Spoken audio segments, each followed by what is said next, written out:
Hello, everyone, and welcome to Writers Drinking Coffee.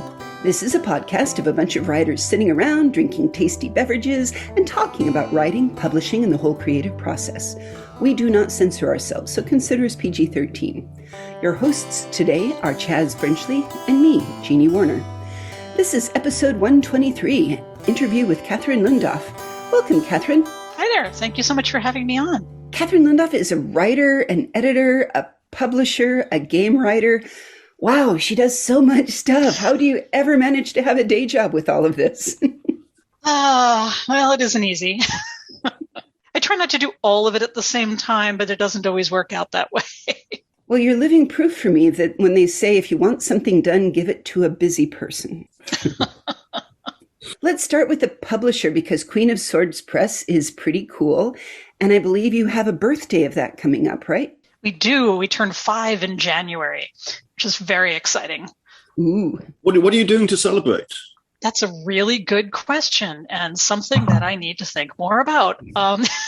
But doing this on the fly and making it up as I go, which is a frequent factor to how things happen around here, we're getting our own tea blend. And we should be getting that next month. There's a local company called Bingley's Tea, which is run by my friend Julia, who I used to be in the Jane Austen Society with back when I had free time. And Julia makes fabulous teas, and she's making up a chai blend for us, which we will be marketing with books and mugs and so forth.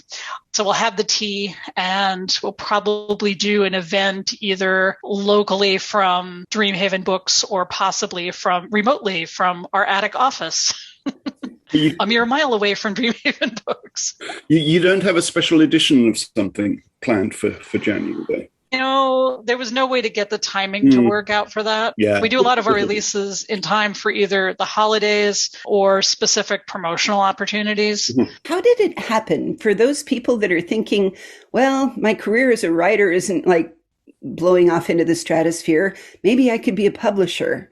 How do you start such a thing? Well, I started as a writer. So I was just a writer for a number of years. Then I edited or co-edited a couple of anthologies. And then let's just say some wacky hijinks ensued. And after a lawyer talked me out of signing a 3-book deal with one of the then more heavy-hitting romance publishers, which subsequently blew up in really fantastical ways, I woke up one day and I said, "Self, you cannot possibly be more dysfunctional than some of the people you've been dealing with. So why don't you try this?" So I did do a lot of planning. I took classes with the Small Business Administration. I took a bunch of publishing related classes, and I'd been getting published for a decade and change before that. So it wasn't like completely new territory, but there was definitely a learning curve and things I had to figure out. So like the whole first year, I just published my backlist because I didn't want to practice on anyone else. That's fair. That's fair. It's deeply fair. How many books a year do you reckon to put out now? Well, I'm trying to get back into the 3 books a year. So we're releasing our 3rd title at the beginning of November. And what I've found is that if I do 4 books in a year while working a day job, I tend to have a lot of accidents and get sick very often. So I'd rather not do that.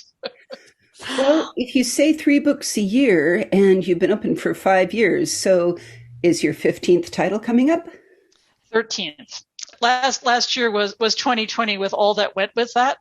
And so we only put out 1 book because I didn't get the second one was one of my novels and I just didn't get it done in time.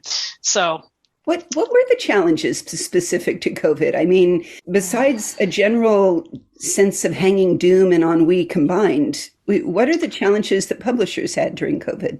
Well, the economy tanked, which was one significant issue. We lost all of our in-person events.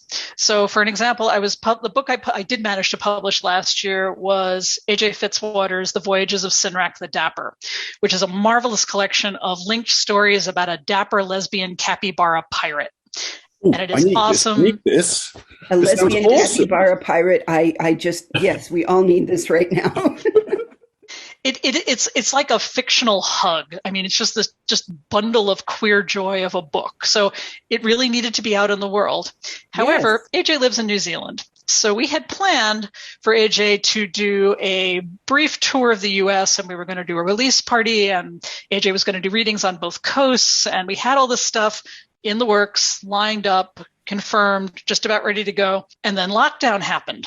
So massive scramble to get everything online. And amongst the things that we saw a lot of last year were that if events were very, very established as in-person events, people were going because they expected to be doing a certain level of networking and expected to see their friends and so forth, they really tanked when they went online.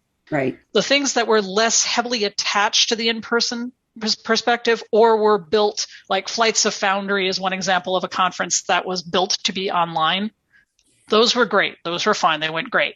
But anything that was like, for example, here in the Twin Cities in Minneapolis, and bear in mind that I was also in Minneapolis, so there are a bunch of like other things not directly related to the press that also impacted the press. We were on fire a lot last year. Yes, and there was the year before that you had a lot of riots and police behaving badly. That was last year. We are 4 blocks from George Floyd Square. That's where our office is. Oh dear. So yeah, it was interesting on many levels. And Minneapolis has such a reputation of being a very creative town. I mean, Charles DeLint did a lot for it. Prince did a lot for it. The art scene alone must be amazing. Or we imagine it is. It generally is. That is true. I mean, we've got, Pamela Dean and Carolyn Stevemer and Emma Bull and all kinds of amazing local writers doing terrific things. Naomi Kritzer, so there's a tremendous theater scene. There's a tremendous art scene. But when everything shuts down, there's no money and things are on fire, it's kind of hard to keep those things going. It is. So we're coming back. I just went to a performance by a Native American theater it was a post-apocalyptic play about 2 middle-aged Native women who'd been exiled from their tribe. And it was staged out of doors in one of the areas of Lake Street that had been, pretty heavily hit by the fires. And it was perfect. So there we are, surrounded by ruins in this field. It was a great play. They did a terrific job with it. I'd never thought of that as an opportunity, but my goodness, it sure, Yep. Yeah, absolutely. So, I mean, seriously, how much of an impact on the numbers, on book sales, has lockdown been? Well, we're coming back up now. So we're actually close to where we should have been after 2019. 2019 was our best year for sales. Right. That was the year where we got more visible. We had more books out, a couple of books finaled for awards, got some buzz in Publishers Weekly, all of that kind of good stuff. 2020, between having one book out and the economy tanking and everything else, it wasn't our worst year, but it was far from our best one either. Yeah. And then coming into this year, it meant that sales were really slow to take off. So I put out a novel in March. It was a sequel to my previous novel about the menopausal werewolf, Silver Moon. And that's our bestseller. And so people have been waiting for the sequel for a while. So I put that out in March. And for like the first couple of months, it was pretty much the only thing that sold. And then things started to pick back up. Sinrak got on the Locus recommended list. That kind of stuff started to come together.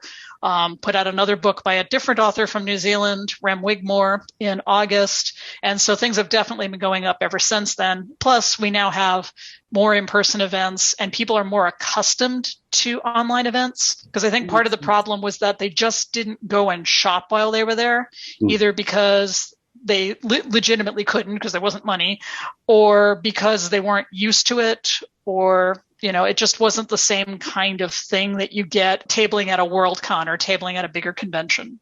There's something that makes me ponder. My own emotional reaction to a lot of what happened was I was not able to watch TV. I don't think I watched more than 3 episodes of something in all of 2020. I just couldn't. If it wasn't hockey, hockey was impersonal and no emotions, and I couldn't, everything else. But I read. I did nothing but bury myself in books.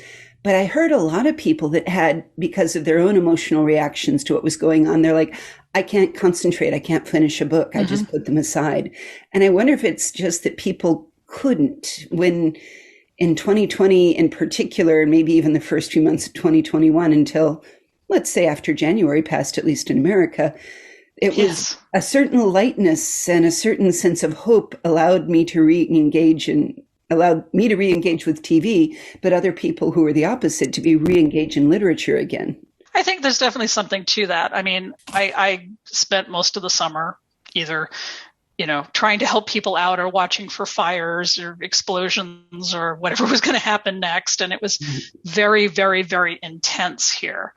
I was still reading because that's my traditional form of escape, right. But I wasn't spending a lot of time shopping or adding things to the household. I think all of that together, it's not surprising that it wasn't a great year. And I know a lot of other small presses and indie bookstores and so forth also had a bad year. So I think it was a perfectly fine year if you were a random penguin, but not so fine if you were anybody else. That makes sense. And I usually try to read anybody we interview, I try to read something they've written so that I know. But as it turns out, I didn't have to go out and read anything new for you because you have written Sherlock Holmes stories. I have a sideline in Sherlockiana. Gosh, her name sounds so familiar. And so I was gleeing with you. I'm like, I own that anthology and I own that anthology. I love Sherlock Holmes anthologies. And excellent. I've always wanted to write one, but I've shied away and say, I don't know if I'm good enough or brave enough yet. So you are good and brave enough. And my hat is off. So hooray. Those are kind of an interesting saga unto themselves because at this point I've written for anthologies edited by Maxim Jakubowski, who's kind of a god of British crime fiction. I love and John Linwood Grant. I'm sorry, what? I love Maxim. I've known Maxim for 30 years, and he's just so embedded in the British crime scene. It's fabulous. Yes. And the other editor who I've written Sherlock Holmes stories for is John Linwood Grant.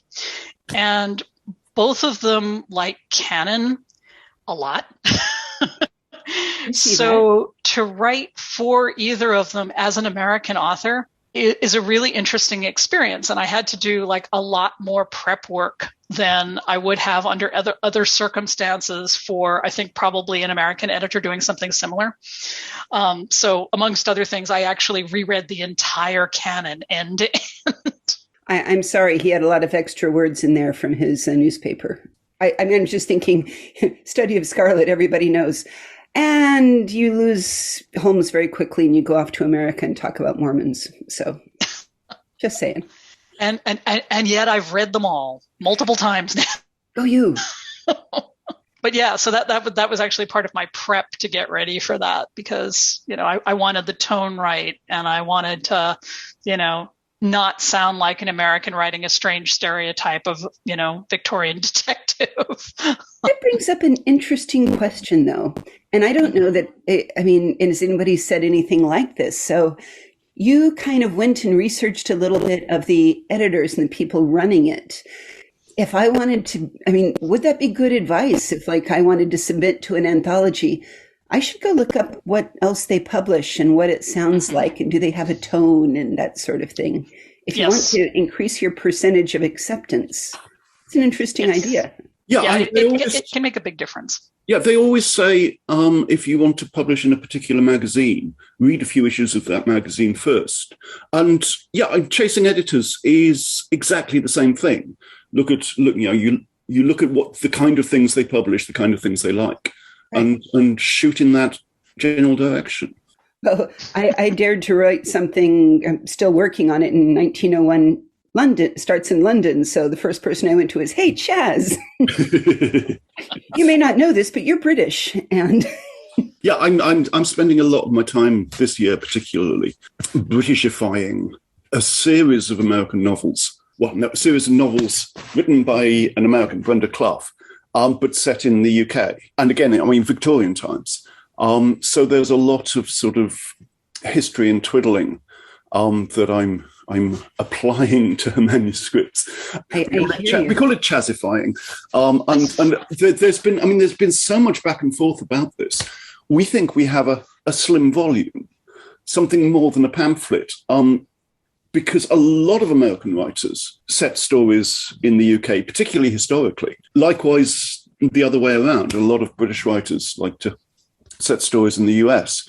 And yeah, we can share all this knowledge that we have gleaned through 11 manuscripts, and hopefully be helpful. I think it is. I mean, I wish sometimes people would come out and say, all right, I have especially Hollywood. This is for all you Hollywood writers out there and screenwriters. Ask somebody in IT security if your script makes sense. Because for all of us who ever watched NCIS and had them two people scooching together and both of them typing on the same keyboard at the same time, I loved that. Oh, I mean, like a piano. I threw up something at the television. I'm like, no, what the fuck? Oh, yeah. And cryptography. No, it doesn't work like that. No, it doesn't work like that either. You really want to hack Megacorp and Cyberpunk? You know what you should really do is take a sales guy out drinking. I just feel like we haven't talked about, people don't talk about that. They think, oh, it's so techie and I'm going to be so techie and cool and use words that nobody understands. Well, there's a lot of us that understand those words and it pisses us off if you use them wrong. So I'm just saying. Totally understandable. Befriend your local geek. I did once read a Sherlock Holmes story, a pastiche of where the author had Sherlock Holmes patting a Victorian street urchin on the head. And why would you do that? Why would you touch it? They could have lice. Okay. First of all, you've got the hygiene element. Second of all, I'm pretty sure that a Victorian street urchin could take your fingers off with their teeth or what remained of them. And third, Sherlock Holmes? Yeah. No. Yeah. I hear you, but I feel like you have a lot to offer, and you do mentor young writers, right? If they had a problem with this, or they wanted to understand maybe some research on the area, or maybe want to learn how to write more accurately in their genre, or how to really fit in, or what other kinds of teaching do you do for people? Well, I teach for Kat Rambo, who has an online writing academy. So I have a cycle of, I think we're up to 5 classes now that I teach for her. I teach for a local arts organization called Springboard for the Arts. And for that one, it's just like a general introduction to genre fiction publishing. This marks our first year where Queen of Swords Press has interns from the University of Minnesota. Well, we have an intern. So our first ever intern. So I have an assistant who's part-time, and she comes from a literary fiction, lit magazine background. But our intern at the moment is actually getting trained on some aspects of editing and book selection and that kind of stuff so that she can go on to a glorious career in publishing when she graduates, hopefully. That's lovely. I mean, she will graduate, but hoping she's going on to a glorious career. Yeah. Can I cycle back for a bit? Tell us more about your menopausal werewolves. I understand. It really goes beautifully together, because when you think about it, if those are the moon days that they used to say in different cultures, it does lend itself to werewolvy. Okay, so it all started a while back, as in a number of years ago. Before I started the press, before I considered starting the press, I got invited to write for an anthology of female werewolf stories. They might have been lesbian werewolf stories. I don't remember exactly anymore. And so I was sort of delving into it. And what I ran across was that there were a couple of different tropes at the time that were very popular. And one was a female werewolf becoming a werewolf at the onset of first menses. So you've got that in Ginger Snaps, the movies, Susie McKee Charnis's boobs, a short story, not literally Susie McKee Charnis, a couple of other things. So it was pretty frequent for at the time. So I was looking at it and going, if at one point in life, why not another? And there was less representation of middle-aged and older women in science fiction and fantasy than you see now. And it's not spectacular now, but it's better than it was. And so I was poking around in the wilds of online diagnose yourself websites, and I ran across, I don't know, I forget which one it was, but it had a thing about the quote-unquote symptoms of menopause, which included mood swings, unexpected hair growth, longer teeth because your gums recede. I'm like, So that's the idea for menopausal werewolves was born. So I wrote the first book, got published by my previous publisher. A few years later, we came to the parting of the ways. I did a new updated version for Queen of Swords, different cover. It's longer. I changed some things. And it turned out to be kind of a cult classic. So people will actually come up to me at events on a fairly regular basis and tell me that this was their coming out novel. It's about a woman named Becca, and Becca, 50, she's just entering menopause. And she's, as far as she knows, she's straight, and she ends up falling for her neighbor, who's a werewolf, and joining the local middle-aged werewolf pack. And so, I set them up as protectors because they're, women past childbearing age who, traditionally fill other roles in most societies. And, so I started playing with the concept, and people really liked it. So I still get notes occasionally where people ask if they can move to Wolf's Point, which is the town that I created for them. And so people had been asking for a sequel for this for a while. And I'd started one, and stuff happened, and then more stuff happened. And then it was, like I said, it was supposed to come out last year, but last year was what it was. And so, so the sequel came out this year, and the sequel was barely out on the selling platforms when I got my first note saying, "So is there a book 3 yet?" So are you writing book 3? Are you writing book 3? I'm going to be writing book 3. It hasn't quite gelled in my brain yet, but it's starting to. So, yes. Can I throw something out that literally I thought of while you were describing the idea of the menopausal werewolf? Mm-hmm. So I was just thinking, okay, so yeah, because I recently also had the doctor say, welcome to the next 10 to 13 years of your life being perimenopausal. Like, what do you mean 10 to 13 years? You bastards. But because for those that are not aware, we go through menopause because girls' bodies produce less of the progesterone and estrogen, which suddenly we are then unbalanced with extra testosterone. So I went and looked at the other end. If the testosterone is anything tied to the lycanthropy, what would you have if you had a boy who was going to go through lycanthropy, only he wasn't really a boy. It turns out she's a girl the whole time. And so when she takes the drugs to, avoid going through the male adolescence, she doesn't actually turn into a werewolf. I had a lot of conversations with trans folks of various identities after Silver Moon came out. And so there is a trans woman werewolf in book 2 in Blood Moon. Awesome. Because, we had a lot of conversations about biological essentialism. Very nice conversations, very polite conversations. And I'm like, you're trying to tell me something, aren't you? Oh, wait. So I did a bit of research and talked to some more folks, and the result is that there is a werewolf who is a trans woman in the second book. So that's fantastic. I can see that entirely. Now, you've also written a little bit for, and I played a lot of it, World of Darkness, right? Mm-hmm. So did you write? I've played everything from Changeling to Mage to Vampire. What have you written for?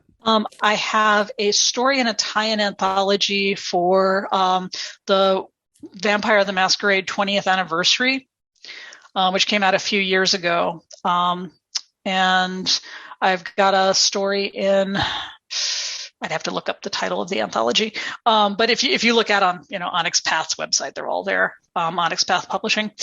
And then I wrote a story for the Wraith 20th anniversary tie-in anthology. And as I was, mentioning earlier, I just found out because I just got the Ghost Hunters rule book, and I was assuming that for Ghost Hunters, which is also part of World of Darkness and is also about to release its 20th anniversary, version and collection and so forth, I thought the story was going to appear in another tie-in anthology, and discovered when I opened up the, this is the game document, that my story is now like the scenario that you can use as a jumping off point. So I'm very excited about that. I'm like, wow. And I'm sure there's a term for it, but I don't know exactly what the term is. So, it's really right up there at the beginning, and it's a thing you can read to kind of set the mood, basically. So it really makes you think. How many stories have somebody said, all right, I really love this story from this book. I could do a whole game campaign on it. That would be kind of cool, wouldn't it? It would. It would. All right. It had never occurred to me before, I'll tell you. It's like, wow, this is so great. Literally just thinking about it right now is like, I think Kate Elliott had a series, and I remember there was one book that I thought, it's like, this is a very long chase scene. And I finally realized it's like, this could translate brilliantly into a gaming system. Her cold magic. That. Why is there not a whole game system based on Kate's cold magic? Kate should get more buzz. I think for all of her work. I think a lot of it would translate well to other different kinds of media. So if Netflix is listening, just saying. Dear Netflix, I have a list. Contact me. Yeah, we talked to Kate a while back, didn't we, Jeannie? Yeah, we did. Yeah.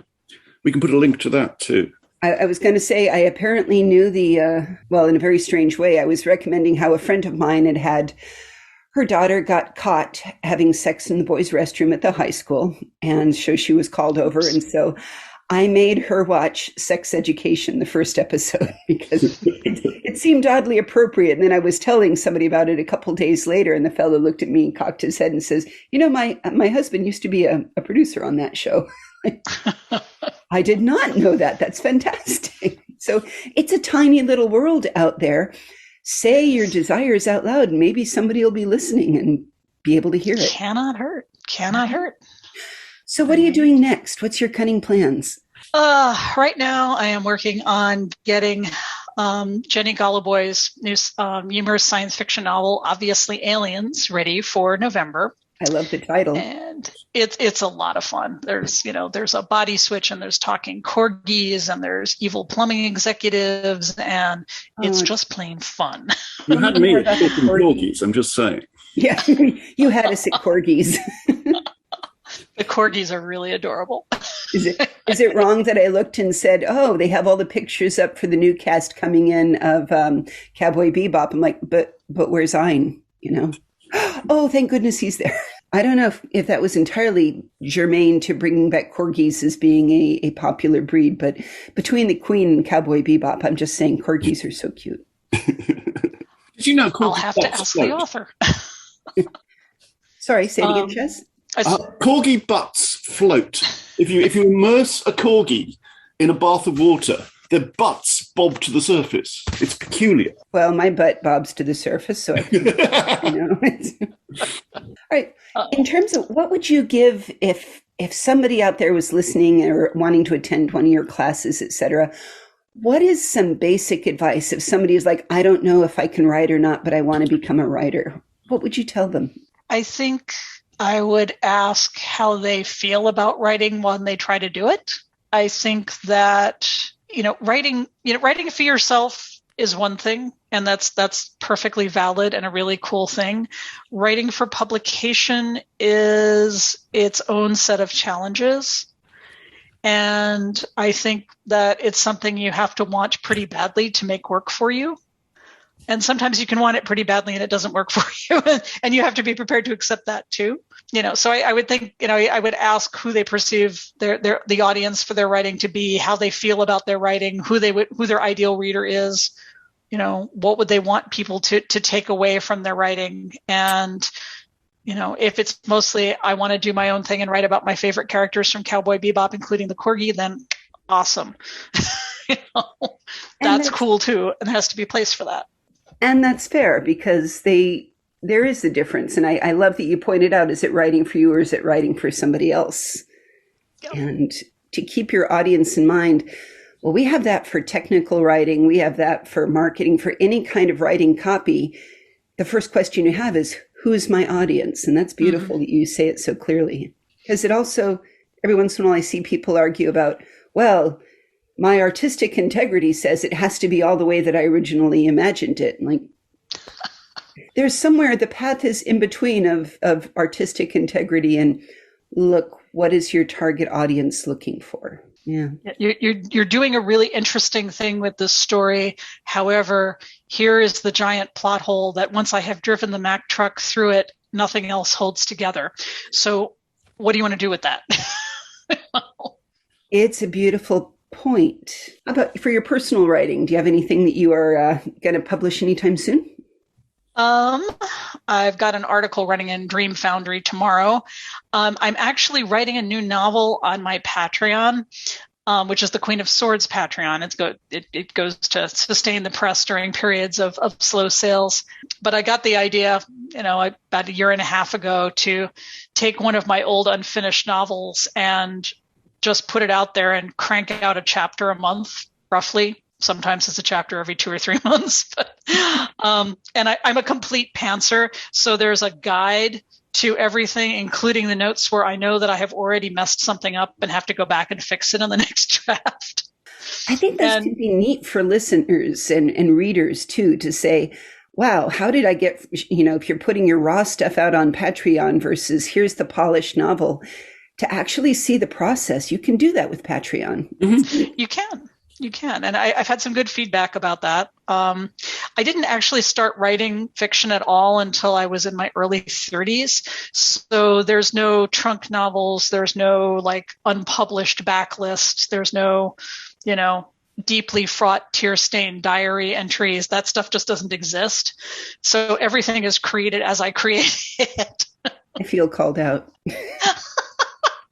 Well, we will put links to all of Catherine's stuff that we've mentioned on our website, which is www.writersdrinkingcoffee. You can also find us on Facebook or Twitter. We answer email. Catherine, if somebody wants to send you something or ask you a question, should they do that via your website or via your Patreon, or how should they approach you? The contact form on my website, catherinelundoff.net, is usually the best way to get a hold of me. A lot of people talk to me on Twitter and so forth, and that's fine too. Oh, do you accept DMs then? I do if I'm following back. So sometimes it is best to tell me that you wish to send me a DM, and then I will connect with you at that point. That is fantastic. Thank you so much for being with us today. Thank you. This has been a lot of fun. You've been listening to Writers Drinking Coffee, a labor of love and enthusiasm put together by the hosts.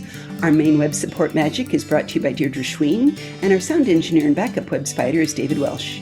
Our intro music is Pretty Maid Milking a Cow, and our exit music is Breakfast with the Morning Person, both performed by Michael Langberg. You can hear more from Michael Langberg on manyhatsmusic.com. And hey, thanks so much for listening.